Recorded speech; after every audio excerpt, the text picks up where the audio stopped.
Aujourd'hui, nous allons voir pourquoi mes plants de tomates n'ont pas de fleurs. En effet, il arrive que malgré une croissance normale, avec une tige et des feuilles bien développées, certains plants de tomates n'ont pas de fleurs, et donc pas de fruits. Les causes possibles de cette non-floraison peuvent être par exemple la variété des tomates que vous choisissez. En effet, il existe des tomates tardives dont la durée entre le repiquage et la récolte peut excéder les 80 jours. L'attente de l'éclosion des fleurs peut paraître interminable, alors qu'il s'agit d'un processus tout à fait normal. Il existe pourtant plusieurs autres facteurs qui impactent la floraison des tomates. Cela peut être par exemple la distance entre les plants. S'ils sont trop serrés, les fleurs ne pourront pas se développer. Cela peut être les aléas climatiques, le manque de soleil et de lumière empêchent la floraison. De même, la sécheresse, le gel, l'abondance de pluie, les trop grands écarts de température peuvent ralentir la croissance du plant. L'apport d'un engrais chimique non adapté en excès, contrairement à ce que l'on croit, contribue à la pousse, mais pas à l'apparition des fleurs.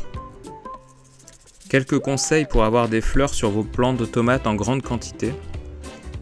Pour obtenir des belles grappes de tomates, il est essentiel de choisir la bonne variété et de mélanger les espèces tardives et précoces.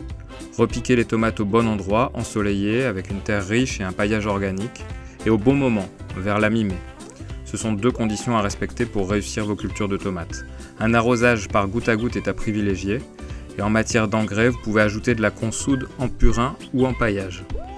En effet, elle va favoriser la floraison de vos tomates, car elle enrichit le sol en potasse. Une autre astuce consiste à tailler le haut du pied de tomate. Cela va créer un stress chez la plante et va l'inciter à fleurir pour se reproduire. Enfin, il peut arriver que les plants de tomates se couvrent de fleurs mais que celles-ci ne donnent pas de fruits. Comment résoudre ce problème de pollinisation? Car les abeilles sont inutiles, contrairement aux bourdons, car elles ne sont pas intéressées par les plants de tomates. En fonction de la météo, on observe, si la chaleur est sèche, un allongement aussi anormal du pistil qui rend la reproduction auto-fertile difficile.